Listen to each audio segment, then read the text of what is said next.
ಇನ್ನು Darshan and gang ನಿಂದ ರೇಣುಕಾಸ್ವಾಮಿ ಹತ್ಯೆ ಪ್ರಕರಣಕ್ಕೆ ಸಂಬಂಧಪಟ್ಟ ಹಾಗೆ ರೇಣುಕಾಸ್ವಾಮಿ ಅವರ ಪತ್ನಿ ಸಹನಾ ಅವರಿಗೆ ಸರ್ಕಾರಿ ನೌಕರಿಯನ್ನ ಕೊಡಬೇಕು ಅನ್ನುವಂತ ಮನವಿಯನ್ನ ಮಾಡಿಕೊಂಡಿದೆ ಯಾರು ರೇಣುಕಾಸ್ವಾಮಿ ಅವರ ಕುಟುಂಬ. ಅವ್ರದ್ದು ಬಹಳ ದಿನಗಳಿಂದನೂ ಕೂಡ ಈ ಒಂದು ಒತ್ತಾಯ ಇದೆ. ಯಾಕಂತಾದ್ರೆ ಸೊಸೆಗೆ ಈಗ ಪತಿ ಇಲ್ಲ, ಆಕೆ ಜೀವನ ನಡೆಸುವಂಥದ್ದು ಕಷ್ಟ, ಹಾಗಾಗಿ ಸರ್ಕಾರ ಒಂದು ಅನುಕೂಲ ಮಾಡಿಕೊಡ್ಬೇಕು ಅನ್ನುವಂಥದ್ದು ಅವರ ಒತ್ತಡ ಆಗಿದೆ. ಆಮೇಲೆ ಅವರು ಪ್ರೆಗ್ನೆಂಟ್ ಬೇರೆ, ಹಾಗಾಗಿ ಒಂದು ಮಾನವೀಯತೆ ಆಧಾರದ ಮೇಲೆ ಅವ್ರು ಕೇಳ್ತಾ ಇದ್ದಾರೆ. ಸರ್ಕಾರಿ ಕೆಲಸಕ್ಕಾಗಿ ಮನವಿ ಮಾಡ್ಕೊಂಡಿದ್ದಾರೆ ಕುಟುಂಬದವರು. ಕೆಲ ದಿನಗಳ ಹಿಂದೆ ಸಿಎಂ ಅವರನ್ನ ಭೇಟಿಯಾಗಿ ಮನವಿಯನ್ನ ಸಲ್ಲಿಸಿದ್ದಾರೆ ಅನ್ನುವಂಥದ್ದು ಗೊತ್ತಾಗ್ತಾ ಇದೆ. ಆಮೇಲೆ ಇದೇನಾದರೂ ಸರ್ಕಾರದ ಕಡೆಯಿಂದ ಆದಂಥ ಅವಾಂತರಗಳು ಮತ್ತೊಂದು ಆದಂಥ ಸಂದರ್ಭದಲ್ಲಿ ಅವ್ರಿಗೆ ಕೂಡಲೇ ಆ ಮನವಿಗೆ ಪುರಸ್ಕಾರ ಆಗ್ತಾ ಇತ್ತು. ಬಟ್ ಹಾಗಲ್ವಲ್ಲ ದರ್ಶನ್. ಬಟ್ ಇನ್ನೊಂದು ವಿಚಾರ ಅಂತಾರೆ, ದರ್ಶನ್ ಓರ್ವ ಸೆಲೆಬ್ರಿಟಿ. ಆಮೇಲೆ ಕೆಲವರದಕ್ಕೆ ವಾದ ಏನು ಹುಡ್ತಾರೆ ಅಂತ ಅಂದರೆ, ದರ್ಶನ್ ಅವ್ರದ್ದು ಇದೇನು ಫಸ್ಟ್ ಅಲ್ಲ, ಈ ಹಿಂದೆಯಿಂದನೂ ಕೂಡ ಬಹಳಷ್ಟು ಸಮಸ್ಯೆಗಳನ್ನ ಮಾಡ್ಕೊಂಡು ಬಂದಿದ್ದಾರೆ.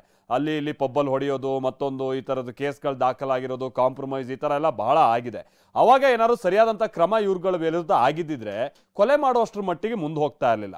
ಹಾಗಾಗಿ ದರ್ಶನ್ ಅವ್ರ ವಿಚಾರದಲ್ಲಿ ಕಾನೂನು ಸುವ್ಯವಸ್ಥೆ ಪ್ರಶ್ನೆ ಕೂಡ ಇಲ್ಲಿ ಬರುತ್ತೆ. ಹಿಂದೆಯಿಂದನೂ ಕೂಡ ಪೊಲೀಸ್ ಇಲಾಖೆನೋ ಸರ್ಕಾರನೋ ಆಡಳಿತನೋ ಅವ್ರ ವಿಚಾರದಲ್ಲಿ ನಡ್ಕೊಂಡಿರುವಂಥದ್ದು ಕೂಡ ಒಬ್ಬ ಸೆಲೆಬ್ರಿಟಿ ಅನ್ನುವಂಥ ಕಾರಣಕ್ಕಾಗಿ ಮೇಲಿನ ಮೇಲೆ ಬಿಟ್ಟು ಇವತ್ತು ಮಗ ಕೊಲೆ ಆಗೋ ತನಕ ಬಂದಿದೆ. ಹಿಂಗಾಗಿ ಅವರಿಗೊಂದು ಅನುಕಂಪದ ಆದಾದ್ಮೇಲೆ ಸರ್ಕಾರ ಅನುಕೂಲ ಮಾಡಿಕೊಡ್ಬೇಕು ಅನ್ನುವಂಥದ್ದು ಕೆಲವರು ವಾದ.